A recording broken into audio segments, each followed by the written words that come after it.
All right. Hey there, everybody. Today is going to be the final lesson on seafloor spreading and subduction. I'm going to first show a great clip, which does an amazing job allowing you to visualize how the seafloor can spread and ultimately subduct. Okay, so I'm going to play that now. There'll be a narrator describing the process. I'll pause it here and there. Of course, you can replay this video at your own leisure. I'm also going to upload this YouTube link. You should see it with this Google Classroom lesson. So if you don't want to hear me talking, which I totally understand, then just play this clip on your own. All right, now here it is. It happens because hot rock rises, heated by the Earth's core. Near the surface, So what this is showing is the hot magma rising and moving to the side. This is your mid-ocean ridge. These gray slabs are your seafloor, your oceanic crust. So the ridge is being formed from this hot magma rising and then causing these ridges, the seafloor to spread apart. rock spreads in two directions and goes sideways. It begins to lose heat. Eventually, the much cooler rock sinks back down.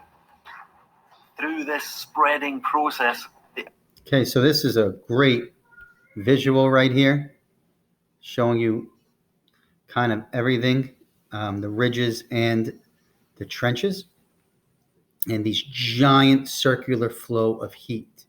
And this is what I mean by the convection current. And this is located in an area of the mantle called the asthenosphere.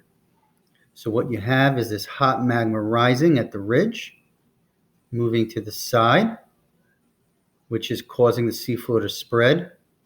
And eventually, as it moves to the side, it gets colder. And if it gets colder, it gets denser.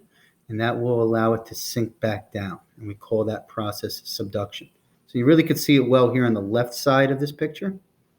So here you have your hot magma rising, moving to the side, and then sinking.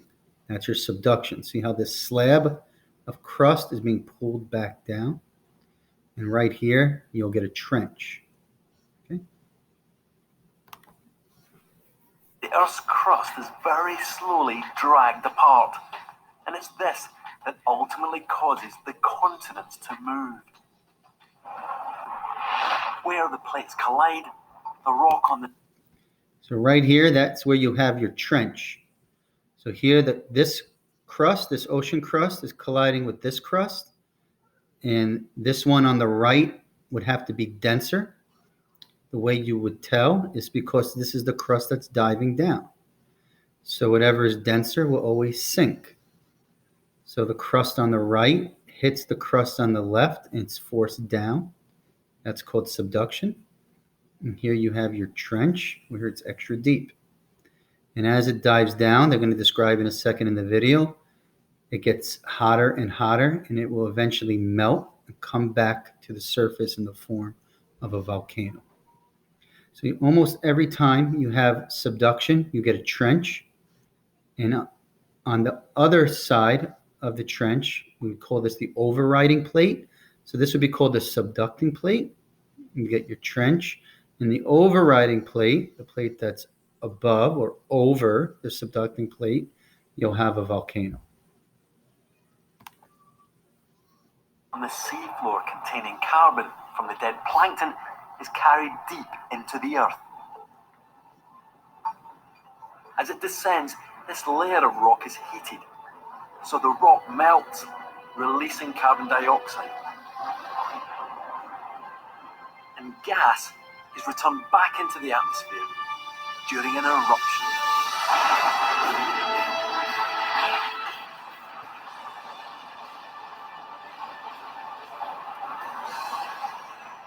The remarkable cycle is complete. So you could, of course, play that on your own leisure. I have it linked. All right. I'm going to play one more little clip showing seafloor spreading. So here you have the hot magma rising, and as it rises, it moves to the side, which causes the seafloor to spread. And the longer or further you are from the ridge, the older the rock is, because the ridge is always young since it's always volcanic. So the further you get from the ridge, the older the rocks get.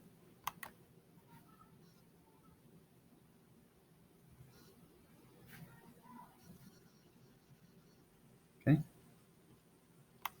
Once again, this link will be attached to the Google Classroom lesson, so you can watch it again on your own time.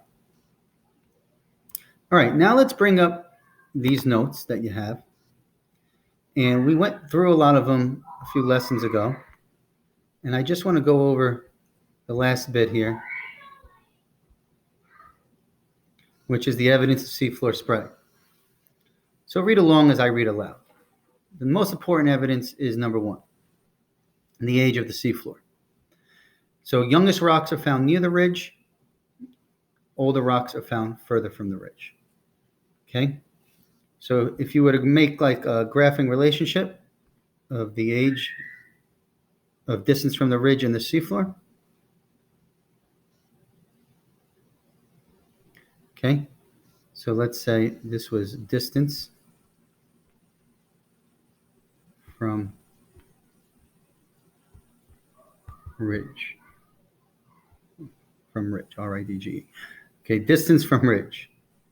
And this is age. So let's say this is young down here, and this is old up here. So this is age. So if you're at the ridge, well, you don't get any younger than rocks that have just came out of the volcano, youngest rocks on the earth. So if you're at the ridge, the rocks are really young.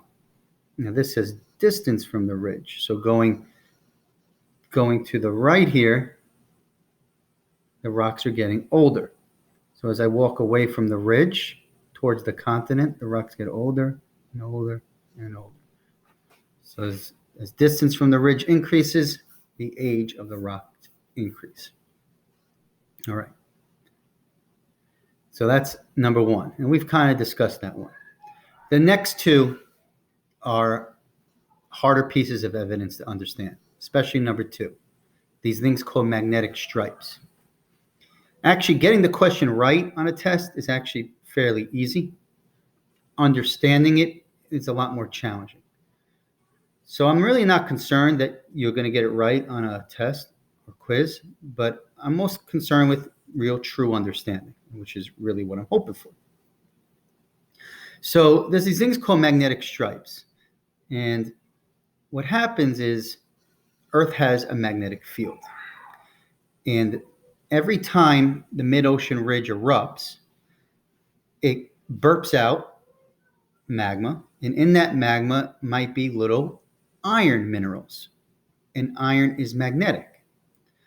So since the magma or lava is not a solid yet, these iron minerals are able to turn like a compass needle, and they can align themselves with our magnetic poles. And what that has allowed us to figure out is 2 things. That Earth's magnetic poles have changed over time, because sometimes the iron minerals are aligned in one direction, and maybe a few million years ago they're going another direction, and then 100 million years before that another direction. So our magnetic poles vary, which means it's just weird. It's hard to imagine that the north magnetic pole right now, a million years ago, might have been a south magnetic pole. That the poles flip-flop. The other thing this allows us to figure out, and this is why we're learning about it in this unit, is that what we notice is a matching pattern on both sides of the ridge. So whatever magnetism we see on one side of the ridge is identical to the other side of the ridge. That proves that both sides of the ridge were formed from formed from the mid-ocean ridge itself. Therefore, it's strong evidence for seafloor spreading. Talking about this and reading the notes isn't as helpful as this great animation I have right here. All right. This is a great little animation. Hopefully, it really teaches what I'm trying to show you in the notes and in the diagram I have attached as well. So up here is our magnetic field. When it's reds on top, that means normal magnetism, like we have today, because that says north. So north on top, that's normal. South's on the bottom. So if I just play this, you'll see the seafloor spreading here out of the ridge. Right now, everything is normal magnetism. But I can make it reverse. So let's say I reversed it. And then it reversed again. And then again. And then faster. And then sometimes slower. And then faster. And then slower. And now let me stop it. So the purple was when north was north. And the gray is when the south pole was, we call this reverse polarity. Was the south magnetic pole was actually in the north. Understanding why that happens, very confusing. We don't fully understand it, why the poles switch. Now, I'm not going to test you on that. What you need to know is that it's evidence that the magnetic stripes, this is why we call them stripes, all right, that the left side of the ridge is an identical pattern as the right side of the ridge. See that? So what we see here on the left, so if I go 100,000 miles to the left, and I hit red or purple here, if I go 100,000 miles to the right, I should hit red or purple, which would be normal magnetism. Okay, I'll play this again so you can see. So right now it's reversed. So let's say it was reversed for a long time. And then it went back to normal. And then it went back to reverse. Normal, reverse, normal. Now we don't know why it switches, but what we do notice is a matching pattern. All right? So that's the second major piece of evidence for seafloor spreading. And then there's one more major piece. And this thing is called pillow basalts. So basalt, remember, is the type of rock that makes up the seafloor. And a pillow is obviously something you rest your head on. So we should all know what a pillow looks like. What we notice is that we only find pillow basalts forming from underwater volcanoes. And what we see is that the entire seafloor is made up of pillow basalts. But we don't find volcanoes everywhere on the seafloor. Therefore, the only explanation is that the entire seafloor must have been an underwater volcano at one time. Right? And I'll show you a little video of a live pillow basalt forming. And you'll see this only happens in underwater volcanoes. So if you ever find rocks shaped like a pillow that is a basalt, that means at one time it was underwater and it was a volcano. So even if this rock is in the middle of the continent right now, at one time it was an underwater volcano, which means it could have been at the mid-ocean ridge. All right? So that's the last piece of evidence. That's our final lesson on seafloor spreading and subduction. In next class, we'll focus more on plate boundaries and plate tectonics and earthquakes. All right? Have a great day.